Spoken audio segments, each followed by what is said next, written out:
It's interesting because a lot of people aren't thinking about this anymore because they're traveling freely, they're not wearing masks, et cetera, et cetera.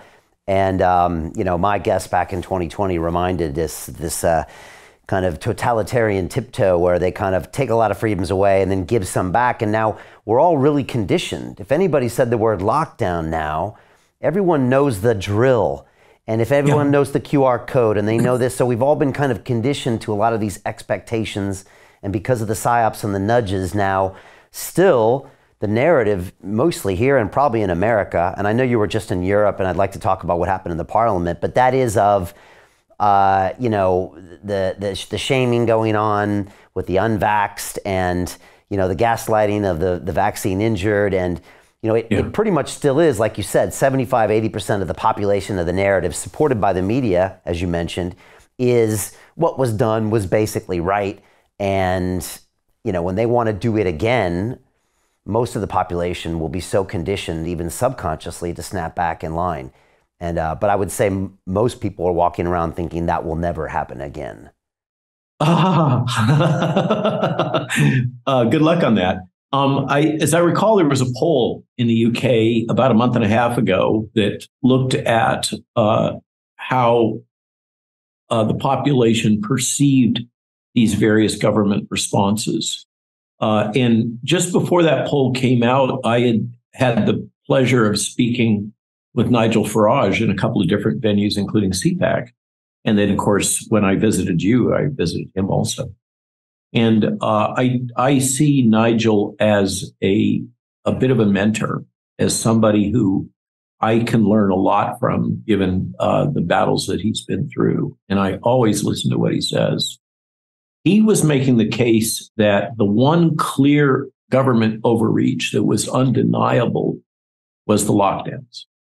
And he was recommending that people, for political reasons, don't focus on the jab and the consequences and the toxicities and all that, because we can go around and around and you can pick your data. I can pick mine. But rather, we should focus on the lockdowns because that was unequivocal. And then a poll came out from the UK, as you probably remember, that I think it was Nigel's comment. I'm not sure if he was the one that made the observation that based on this poll, if lockdown was a political party in the UK, it would win the next election hands down and control the parliament. The British people, as you point out, have been clearly conditioned to believe a falsehood that the lockdown policies were safe and effective, when in fact they were enormously destructive, both life, property, freedom, education. We can go on and on and on.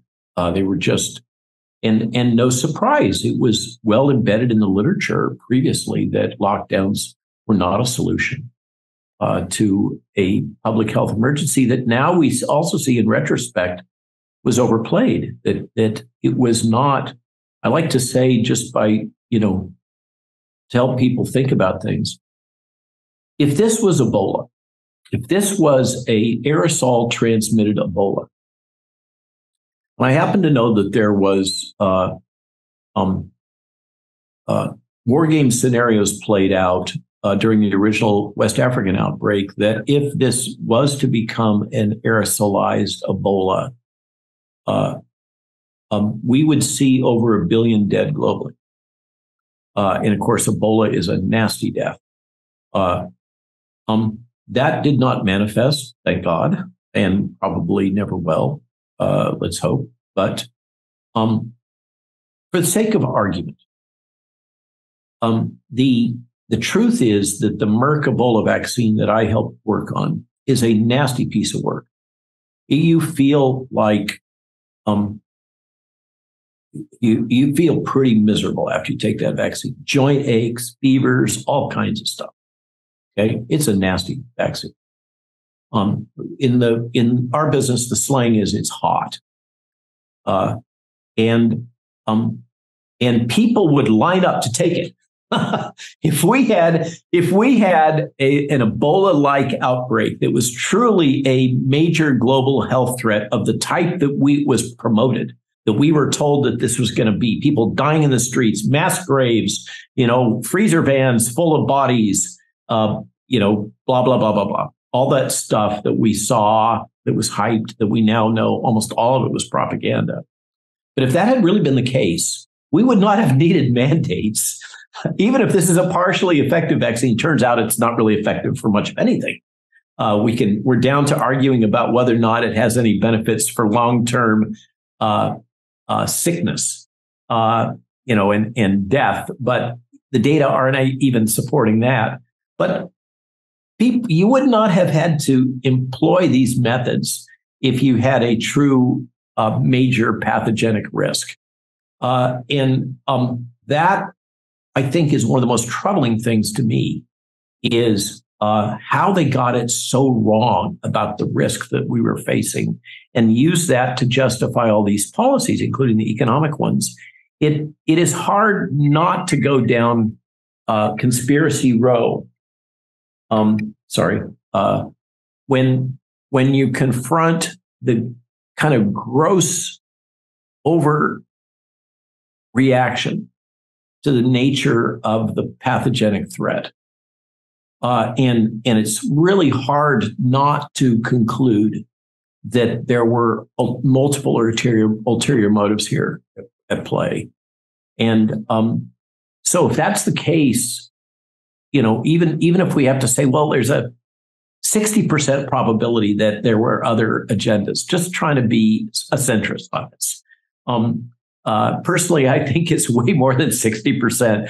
But let's just say that it could have gone either way. Even if that's the case, how can we ever trust these organizations?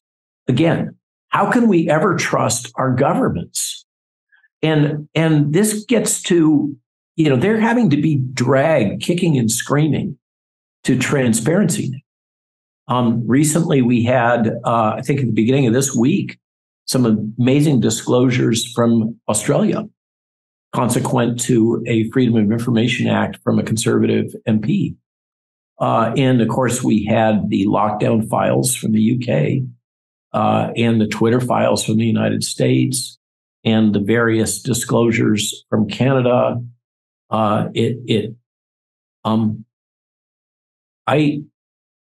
If folks are thinking that this is all over and it was just some benign mismanagement, I've got a bridge in Brooklyn to sell. So Jim Rickards has just recorded a video that's not available to anyone in the public, and he's going to be talking about how this upcoming recession is going to be fast, it's going to be bloody, it's going to be nasty. But at the same time, he's going to show you how you can position yourself to profit from all of this chaos. Now, we've made this video only available to our viewers. Go to londonreal.tv/Jim. Watch that immediately. I can't say enough good things about Jim Rickards. He understands the global economic system better than any guest I've ever had on London Real. His predictions are almost uncannily true, and you can learn how to profit from his vision, from his expertise, and his understanding of economics. So go to londonreal.tv/Jim or click the link below.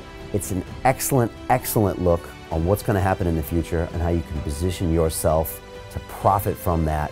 Jim is one of the best in the business, one of my favorite guests on London Real, and he's very, very good at predicting the future and showing us all to profit from it. So click the link, and I hope you enjoy.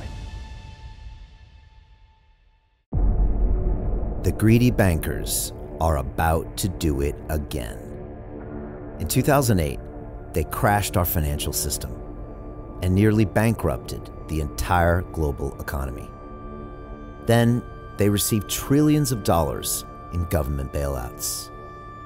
And after, they demanded fat bonuses paid for by you, the taxpayer. It turns out the banks haven't just been screwing the American taxpayers, they're also screwing over their investors. Turns out the banking industry is the worst place you could put your money, despite enormous taxpayer bailouts. Now the bankers are back to take away your financial freedom. They lie and tell you that cryptocurrency isn't safe. They try to make it illegal for you to choose how to invest your hard-earned money. They lie and say cryptocurrency is used by money launderers and criminals. But look at the record. It's the banks themselves that launder hundreds of billions of dollars every year to the biggest criminal operations in the world. Leaked documents have revealed how some UK banks have helped criminals, money launderers and Russians under sanctions. American authorities discovered that the Sinaloa cartel moved $881 million through HSBC accounts as bank officials turned a blind eye to the illegality. The bankers lie and say cryptocurrency is not a real investment. Meanwhile, the smartest CEOs in the world are buying billions and billions of it. The truth is that banks lie about cryptocurrency because it makes them scared. The banks take $9 trillion per year of your hard-earned money, and they are worried that they will finally be exposed. They're scared because crypto means they can no longer control your money, which means they can no longer control you. They are scared because you might actually understand your money and intelligently decide what to do with it. Now is the time for us to come together, fight back, and take control. It's time to educate ourselves, our families, and our communities. Because financial education means financial freedom.